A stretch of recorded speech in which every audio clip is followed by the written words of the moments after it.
Issues nationwide with financial aid applications impacting local colleges and universities, as well as students. Good evening, and thank you for choosing NBC5 News at 6. I'm Joe Sullivan, filling in for Andrea Boyd. Nationally, a rough rollout for updates to the applications for federal student aid have led to colleges seeing smaller freshman class sizes. Here locally, RCC nursing students saw delayed financial aid disbursements, and SOU has seen a drop in enrollment.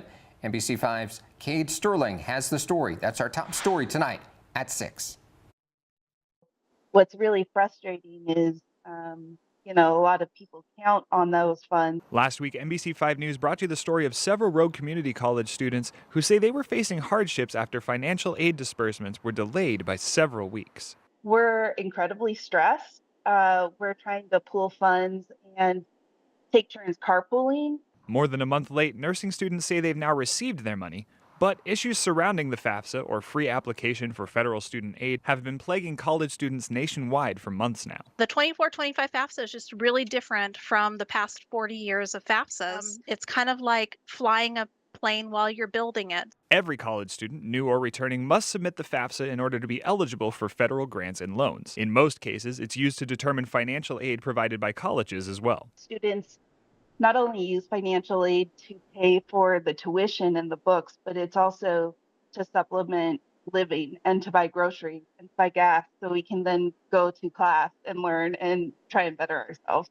As required by Congress, the Department of Education released a major overhaul of FAFSA for the 2024-25 academic year, and the implementation has had many bumps in the road. To start with, it wasn't available until 3 months later than usual, went offline for several hours the first day it was up in January, and since has been riddled with problems and glitches, many of which Frankie Everett, Financial Aid Director at RCC, has experienced firsthand.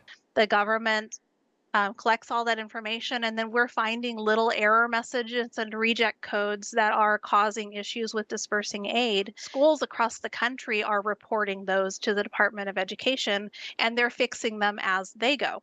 She says because RCC's academic year starts in summer, they got a head start on the work to correct the issues for students. There are several schools across the country that just this week started classes, and they're just now discovering these things that we've been dealing with for the past month. While issues persist with this version of FAFSA, next year's version is only months away from being released, and financial aid workers are hoping the federal government slows the next rollout. Many of us in the financial aid community are asking them to please hold off and make sure the product is functional before releasing it, so we don't have all of these little glitches and issues that are affecting students. In Medford, Cade Sterling, NBC5 News.